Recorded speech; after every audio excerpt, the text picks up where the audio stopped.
Hi, everybody. I thought I would address the loss of Ruth Bader Ginsberg. It's taken me a few days to think about what it is I want to say about her passing because it is such a monumental loss. And it is exactly that point that it is such a monumental loss that I have been dwelling in. I mean, the truth is that if any of the 9 Supreme Court judges had passed away, it would cause chaos to fill their seat. But what is it about her passing that has created such emotional, psychic, social turmoil in the atmosphere? Far more, I think, than if another one of the judges had passed. I can only speculate, mind you, on that, but I don't think I'm far off base with that. I think Judge Ginsburg had come to represent a light of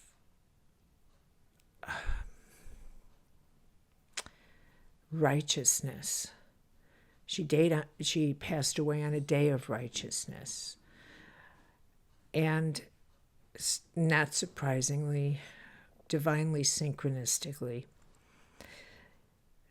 And I think many of us were hoping she would hold on to past November 3rd. Because we knew, a lot of us felt, I think, that she was holding back a dam with her tiny little hummingbird body, holding back a dam of issues with her what she represented iconically, of freedoms that would be once again threatened, reconsidered, up for voting. The health care, women's rights, all of these rights that in a country that is known for rights, it is astonishing that these rights would be up for voting, threatening being vanquished. And that is perhaps what we are feeling, is that a light has gone out. What she represented was a force of transformation. So much was transformed by her. And in her passing, part of our lives might be transformed again, but in a way we don't want. Many do not want, shall I say. I have spent the last couple of months teaching about that this is the era of transformation. Just look around. Everything is undergoing the chaos of transformation, from our world to our healthcare, to our society, to our environment, to the ecology, to our economics, to the pandemic. Everything is participating, to the glaciers melting, to what is not undergoing transformation. You have to sit back and say, what is not being transformed? We are being transformed. So in a sense, it's not surprising that yet another major linchpin in this social upheaval would have occurred now in this time of prior to an election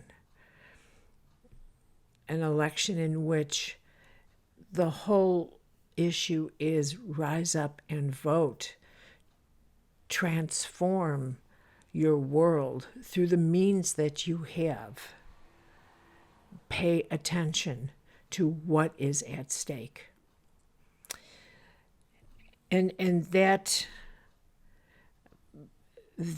is the great call of our time, is that we are vessels of transformation. We are the engines of change in our world.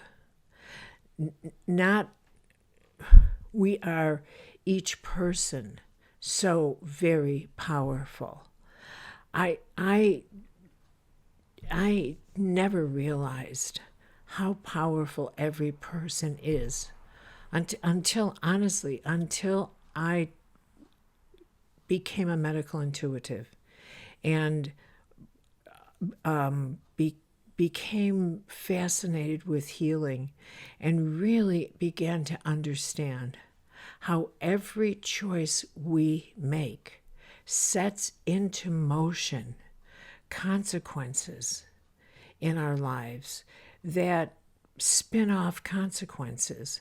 And those consequences have to do with the health in our body and the health in our life and the health in our environment, that we are in fact woven into the whole.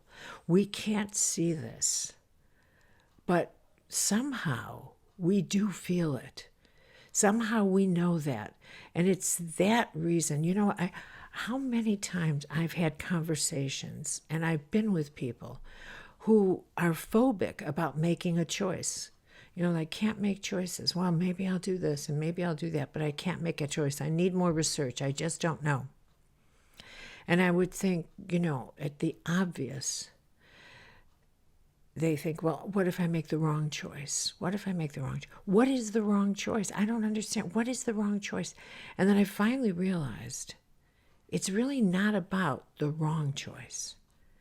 It's not. Archetypally, psychically, it's about that deep mechanism we have in which we know how powerful every choice is, and that we're terrified of that thread, the strands of consequence that are attached to every choice we make.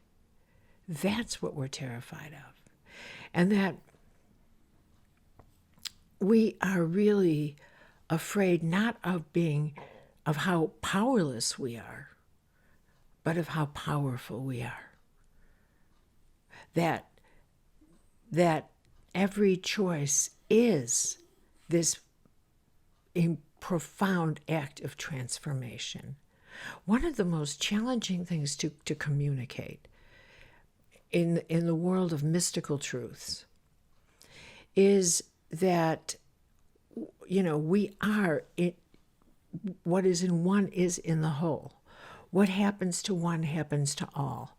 We cannot see the incredible threads of our internet, how we are attached to all of this. It's so easy to be caught up in the illusion that you don't have any power unless it's money or unless it's fame or unless it's a platform, and etc. It's so difficult to get that by the time something's physical, it's the most powerless because it's already happened. It's like an illness. This is where I realized that by the time an illness is in your body, by the time it's manifested, that's when I am least effective as a medical intuitive. Where I was most effective is when I could sense the illness coming in, when it was in the gray zone, as I used to call it with Norm, where I could sense it in the energetics, where you still had an opportunity to make choices that could shift what was being created, where you could shift gears, where you could infuse the energetics with something more powerful, something more positive. Because by the time it was in your body, it was created. It was matterized. I think I made that word up. It was matterized. And then it was like it had gone from the mist to ice. It had proceeded through the stages of creation. The effort to teach you how to practice transformation, how to get how powerful a choice is, how to make empowered choices, how to get that even the word no shifts the currents of your life, or to recognize when to say yes, or to recognize what it is to decide to say nothing, that to withhold your power is a powerful choice, what to empower with yourself. That this is what this time is about, to recognize that we are, like Ruth Bader Ginsberg, profound vessels of transformation. Some of us, some people, rise to positions where we look at them and we see what a human being is capable of through her dedication, devotion, and perhaps through her destiny to transform the lives of others, to be that vessel, to take on that mantle. But just because someone is famous doesn't mean doesn't mean your other people, doesn't mean your life has any less an arena of potential acts of transformation. Just because it's not in public doesn't mean the world you touch in private is any less profound. That you recognize every choice I make is not a choice. It's an act of transformation. Every choice I make is transforming something, myself and someone else.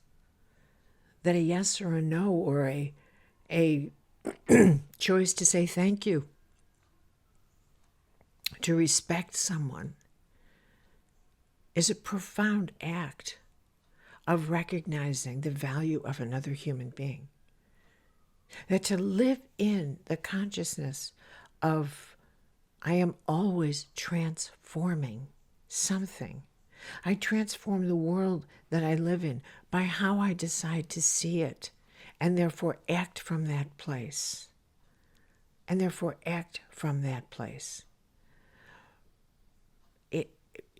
To live in the practice of transformation is itself an elevation of how you understand what self-empowerment actually is. What it actually is. And that no matter what is facing us in this time of chaos, that chaos becomes all the more,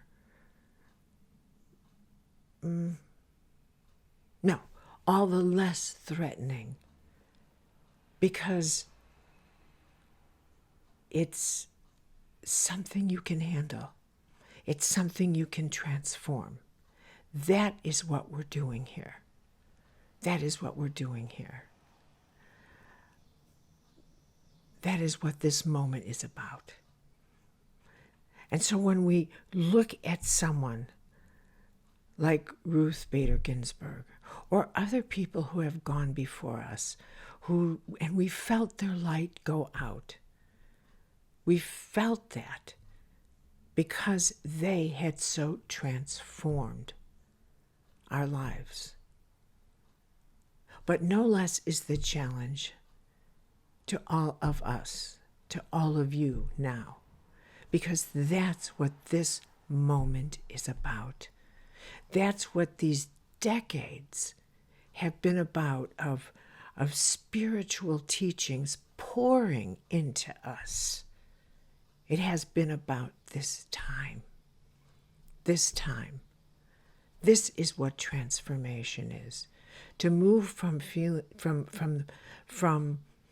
the idea that change is on the outside coming towards you, to recognizing, no, it's not. It's about me responding to this with every ounce of consciousness and power that I have. And when you look at this power you have, I will remind you that all the great masters who recognized their power always sought counsel from the divine. They went into the desert to pray. They sought time alone. They recognized that this great power was best directed through an allyship with the holy world. That in fact, left to our own devices, we react, and generally out of fear or panic. But in an allyship with the holy world, we're directed. And that's where prayer comes in. Prayer. Tell me what to do. Fill me with grace. Tell me how to navigate this moment. Just direct me. It's as simple as that. Tell me what to do. Direct me. This is a lot of chaos here. Help me out. Help me out. Just fill me with courage. I don't know what to do here. That's how you pray. It's not a big deal.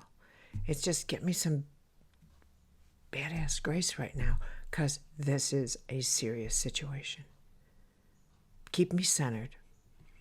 Keep me centered. Don't let me lose my power. This is how you pray. That's how you have an intimate conversation with the divine. Just talk. Just talk. Just pray in that conversation. And that's good enough. And that'll get you through. I promise you. Okay, onward, everybody, with all my love.